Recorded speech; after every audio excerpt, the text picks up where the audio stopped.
Welcome to Would I Lie to You, the show with unvarnished truths and highly polished lies. On David Mitchell's team tonight, a man whose list of TV credits is almost as long as his inside leg measurement. It's Richard Osman. And an actress who once had a job peeling potatoes in a chip shop in Bolton. But she had a dream, and one day it came true. They let her batter the fish. It's Diane Morgan. And on Lee Mack's team tonight, the star of This Country, who once worked as a barmaid in a pub, which explains why I haven't been able to get her attention all evening. It's Daisy May Cooper. And a TV star who appears alongside Matt LeBlanc. Now, to be honest, I was hoping this intro would end with the words Courtney Cox. It's Top Gear's Rory Reid. We begin with round one, Home Truths, where our panellists read out a statement from the card in front of them. To make things harder, they've never seen the card before, so they've no idea what they'll be faced with. It's up to the opposing team to sort the fact from the fiction. Richard, you're first up. Instead of rock, paper, scissors, I prefer to play my own version of the game, which is worm, pigeon, shotgun. Lee's team. Right. What beats what? Like, what is superior to what? It's pretty obvious, isn't it? What beats shotgun? Pigeon eat worm. How does a worm beat a shotgun? By crawling into the barrel. I mean, how do you think? What's the hand actions? Well, shotgun. Yeah. Easy. Worm. Oh, And... OK, let's have a little game, me v you. Just Okay. before One we pigeon start shotgun. this very competitive bout, tell us what tops what. It's quite simple. Pigeon eats worm. The shotgun eats the pigeon. No, it doesn't eat the pigeon, does it? The pigeon shoots the worm with the shotgun. This is so much you're deliberately trying to make this complicated. I just want he's the genuinely truth. I stupid. just want to get to the bottom of this. OK. Don't think of me as Rob Brydon. Think of me as Robert Mueller. I will not rest until I find out what's That happening. makes me Trump. Yes, it does. Oh, I don't like the thought of that. You're a lot smaller, though, so you're Mueller light.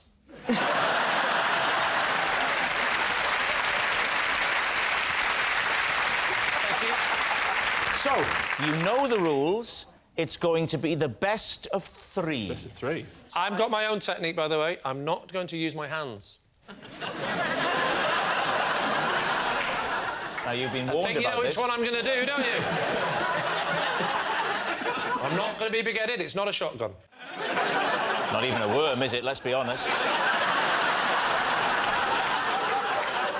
All right, here we go. Get ready. OK. 1, 2, 3.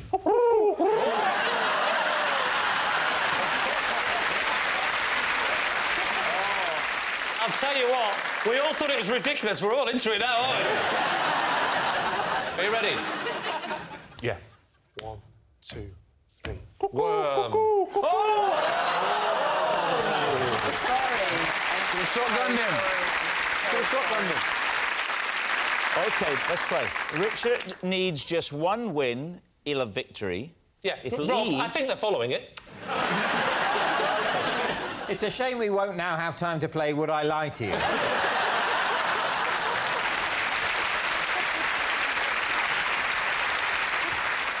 Here we go. Come on. OK, 1, 2, 3. Shotgun!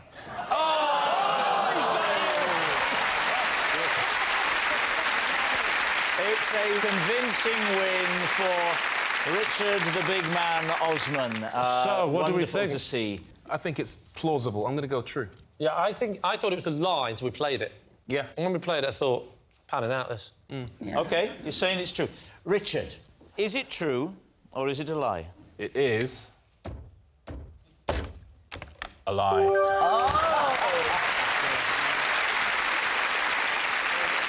Rory, you're next. OK.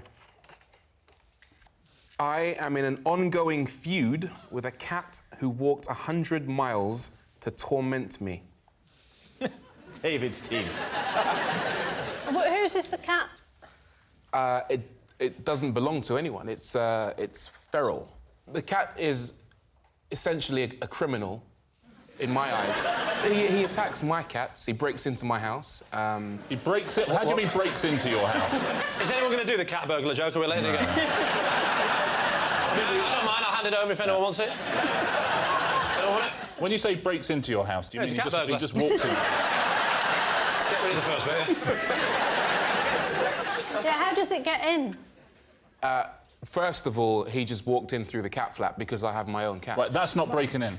That is, you cannot blame a cat for walking through a cat flap. I now have a more advanced cat flap, which doesn't quite stop him 100% of the time. What is the new cat flaps technique? Is it a chip cat flap? Yes, So it is. you've chipped your 2 cats Yeah. with a chip cat flap. Yeah. But the feral cat sometimes Are you hacks Dr. in. Zeus? What he does is the batteries in the cat flap only last 6 weeks. So he systematically tests the cat flap to see when the batteries have been exhausted, and then when they run out, it releases completely, and then he can gain Does he access. sit on the outside looking at other cats going, I can wait? So what does the cat do once it gains access? He beats up my cats, he eats their food, and then he sleeps in their bed. No. So is it like a sort of violent Goldilocks?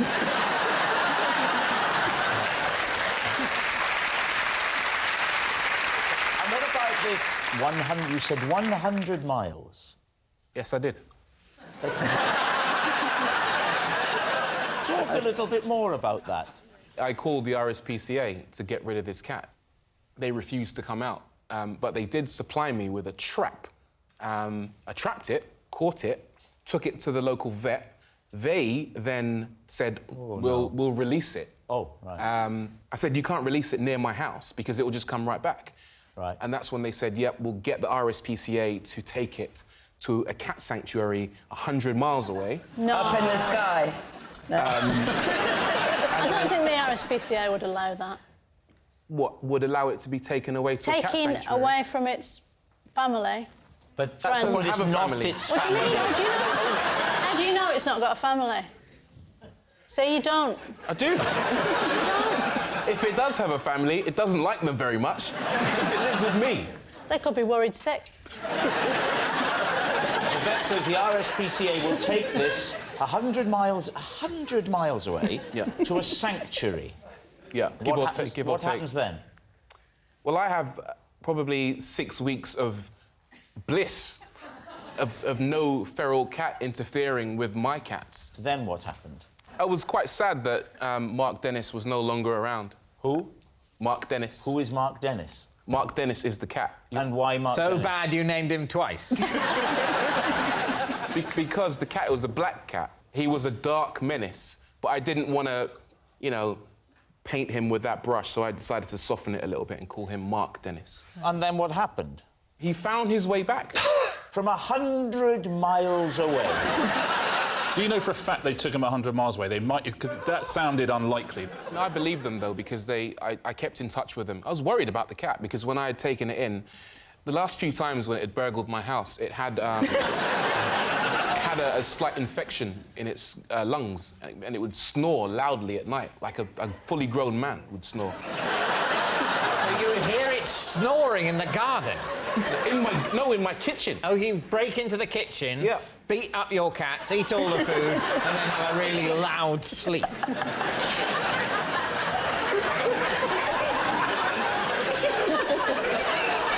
When you put it like that, it sounds ridiculous.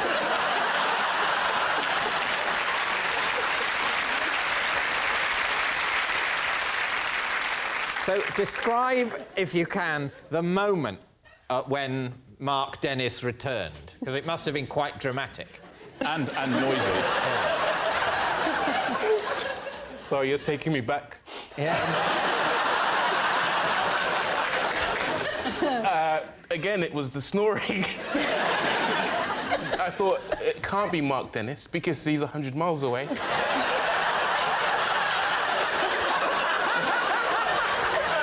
I went down, and then he did the usual thing.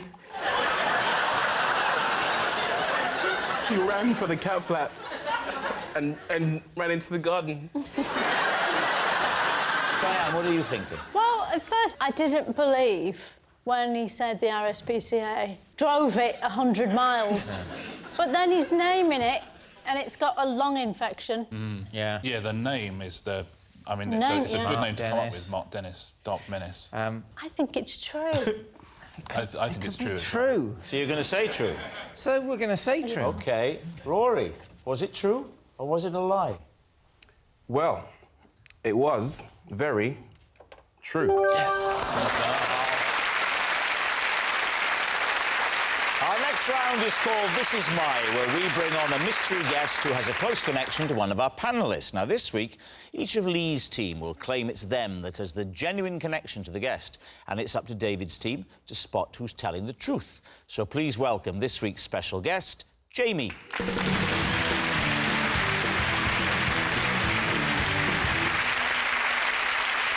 So, Rory, who is Jamie to you?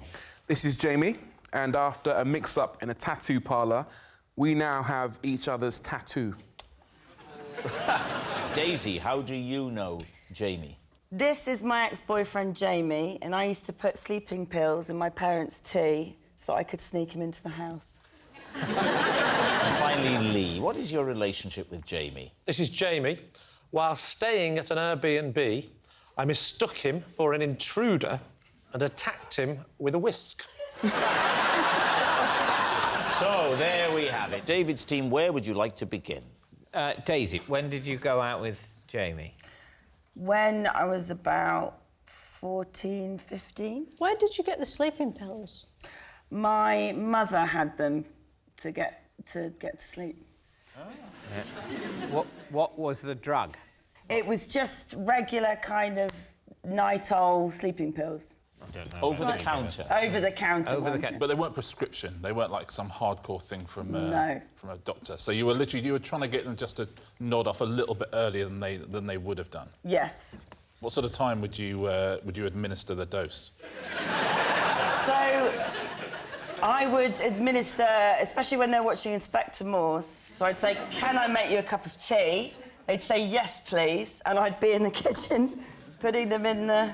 How many times did you do this? How often did you do this as a tactic? I think for the duration of our relationship. Which was? About a year. What was it about Jamie that was so unacceptable to your waking parents? Because he was a very angry goth. And he didn't treat me very well. See, I wasn't necessarily assuming that your parents didn't approve of the relationship, just that they didn't approve of you, the thought of you holding hands with him. No. Did you think you were coming on Jeremy Kyle? So, you've drugged your parents. What happens next? Then they go to sleep. What, in the chair? No, they say... And you say, "Come on, in you come, my lover, don't worry about them, they're out for the count." They say, strangely, this episode of Inspector Morse doesn't seem as gripping as yours. Let's get an early night. Who cares who did it? They get very tired watching the show. They poodle off up to bed. At this point, he's finished work at the Chinese restaurant, so I sneak him round the back gate. And because he's a goth, he's very well camouflaged in the dark.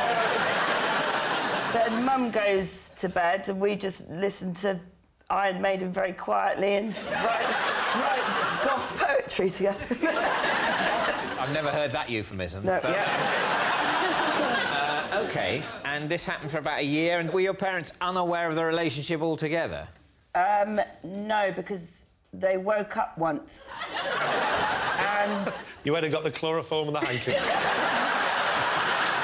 So they woke up, and my mum walks into the room to find some black goth hair on my pillow and says, "Paul," which is my dad, "get down here now. Daisy's smuggled in Jamie. Kick him out of the house and say something responsible." So my dad said, "Get out my house, you pillock." OK, now then, what about Rory? OK, so Rory, what was going to be your tattoo, and what tattoo did you end up with? I wanted a a tattoo of a crescent moon, quite classy. Yeah. Instead, easy. Instead, I got a picture of Popeye's face. And where? Just there on my left shoulder blade. Have you still got it? Yes. And how did the mix-up occur? We were on holiday in Thailand together. Bit of a lads booze up. One thing led to another. We all got a bit merry, shall we say. And I don't think it was Jamie's idea. I think it's probably Sam, my other friend, who said, let's all get tattoos. Yeah, that sounds like Sam. That's a kind of... It's a very Sam thing to do. Yeah. When was this, Rory? Late 2000s. The late 2000s? Sorry, early 2000s, my bad. The early 2000s. It's Well, the late similar sort of time. 2000s would be nearly 1,000 years. A long time in the future. So, you're in Thailand. Yeah. Talk us through the tattoo parlour. Where was it situated? Koh Phangan. So you fly in, you get to Bangkok, and then I think... If you're lucky. And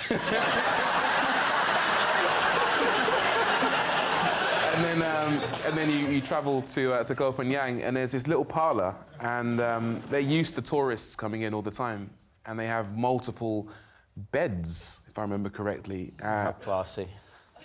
And not that kind of establishment. And then you choose out of a book what you want. Yeah. And then you kind of So I go... know what a book is. I'll have the number 4, Jamie wanted the number 5, or With whatever it rice was. or...? Not that kind of establishment. Okay. And then So it is neither a restaurant nor a brothel. The kind of establishment it is a tattoo parlour with beds and a low standard of administrative competence. You'd have gone out a storm on this stag weekend, David. Rory, how long was it before you realised the mistake? Immediately. Yeah, you stand up, there's a mirror there, you go like that. And there wasn't a picture of a classy crescent moon, there was a picture of Popeye's face with the pipe and everything. Who was more upset by this outcome, you or Jamie? Me, by far. Right. Absolutely. He's now got a classy crescent moon on his back. I've got Popeye. Are you not following this? OK, now then, what about Lee? Remind us, Lee, of your claim. So this is Jamie, and while staying in an Airbnb, I mistook him for an intruder, and I attacked him with a whisk. OK. And where was the Airbnb? The Airbnb was in Rye.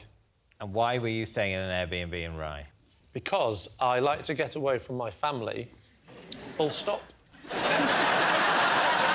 I like to go away and write and just get some peace and quiet, so I go away for 2 or 3 days, occasionally, very occasionally. Why did you Get married in the first place? I don't know. I've asked myself every day the same question. Why did you choose a whisk over a knife? Well, as you may know, that a lot of people that are attacked in their home are often attacked with their own weapons, because what they do is they take a weapon, like a hammer, and they go, get out my house, and then the burglar panics, and then he grabs the hammer, and a fight ensues, and then the person ends up getting injured. So when I opened the drawer, I had to make a selection. And I couldn't go knife for the reasons I've just explained. I looked at big rolling pin. I could get attacked with that. But you can't go the other way either. You can't pick up the Mr. Men jelly mould. And I had to find out what was the perfect middle ground between... It looks aggressive and offensive, but I think it'll be all right if he tries to hit me with it. What's the most he's going to do? Mess my hair up? And you wouldn't want a knife, you wouldn't want to kill him. You'd have a whisk, you could just beat him.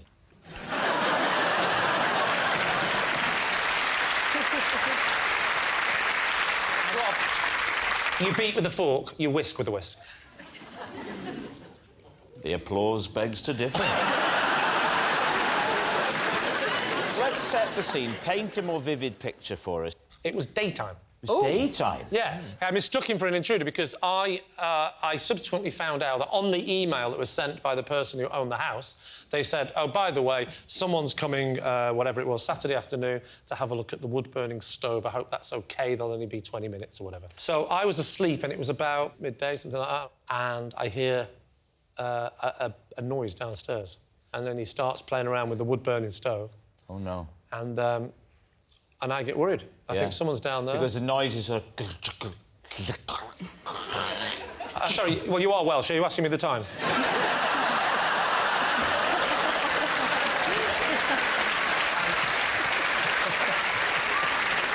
And so I go downstairs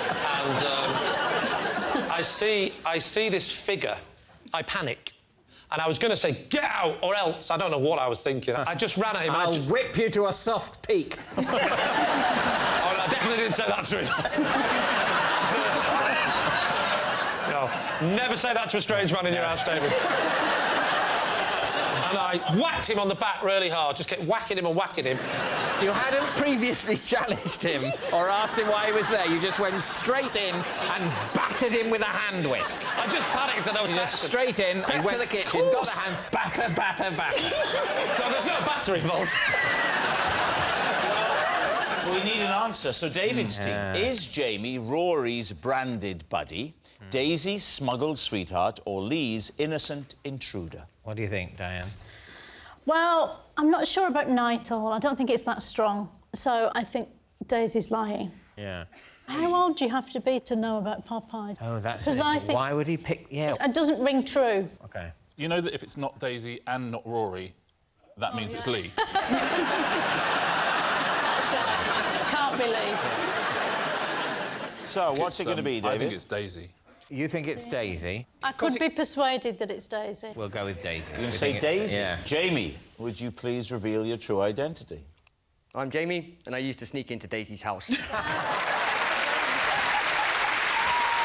done, guys. Yes, Jamie is Daisy's smuggled sweetheart. Of course, this is not something you should ever do, putting sleeping pills in someone's tea. And thank you very much, Jamie. Which brings us to our final round, Quickfire Lies. And we start with... It's Lee.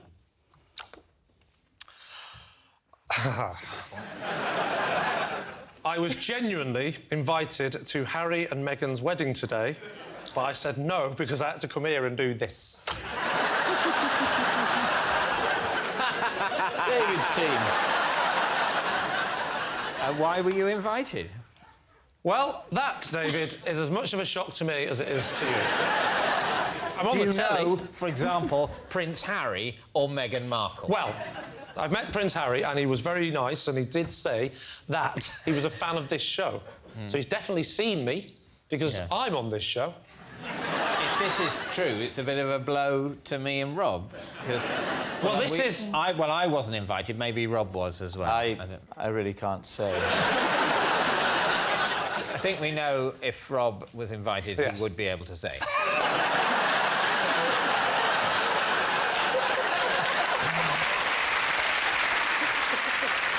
Well, this is interesting, because I want to know if you were invited, because as soon as I got the invite, I met Prince Harry, and I know he's a fan of the show, so I immediately assumed that you two had been invited as well. Yeah. So I went to phone you, and I phoned you first, and I put the phone down, because I didn't want to ask in case you hadn't been invited.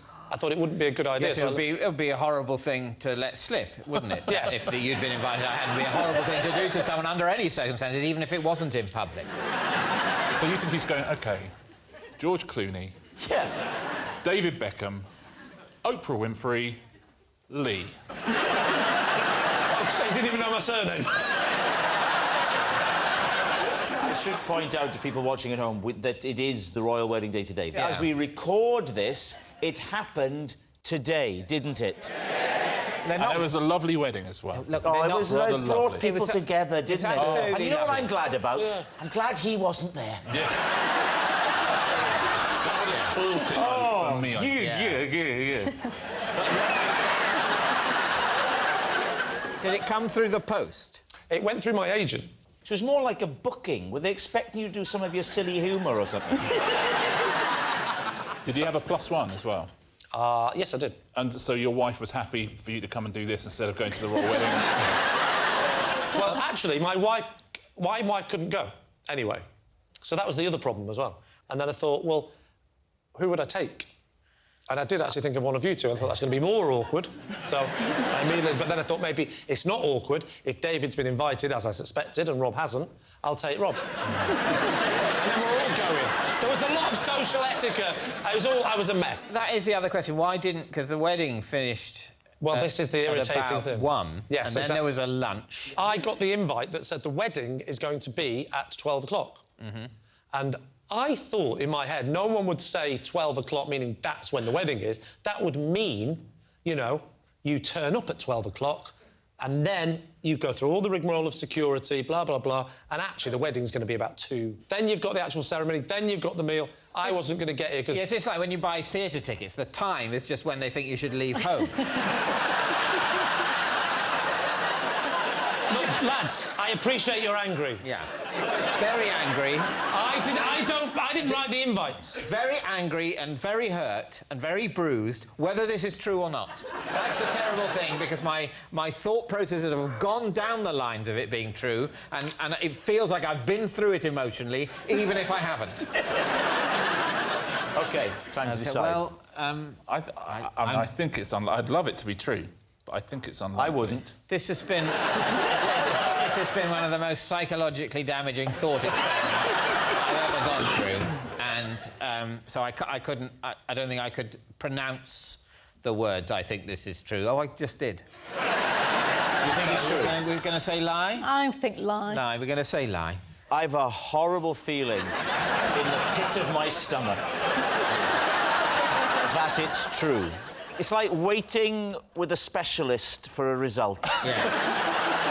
Ironically, if this is true, when that moment comes for both of us, it'll just be a mercy. Tell us. They think it's a lie. I pray it's a lie. It is, in fact, true.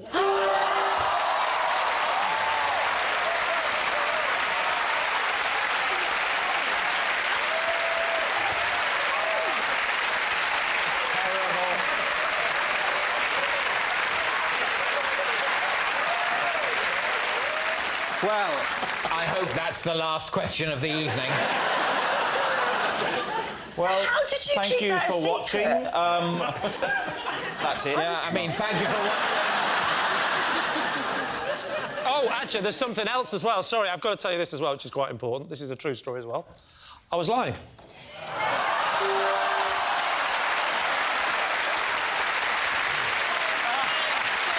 at this smile on his little face.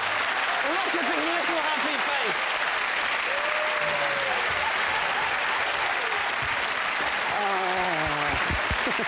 You're OK. It's all right. It's all right.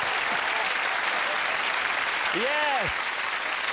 Praise be, it was a lie. Of course it was a lie. Lee wasn't invited, of course he wasn't, to Harry and Meghan's wedding. Do you know what I think? I think the producers of this show are just trying to turn us against each other. They're doing a good job. And that noise signals time is up. It's the end of the show. I can reveal David's team has won by 4 points to 0.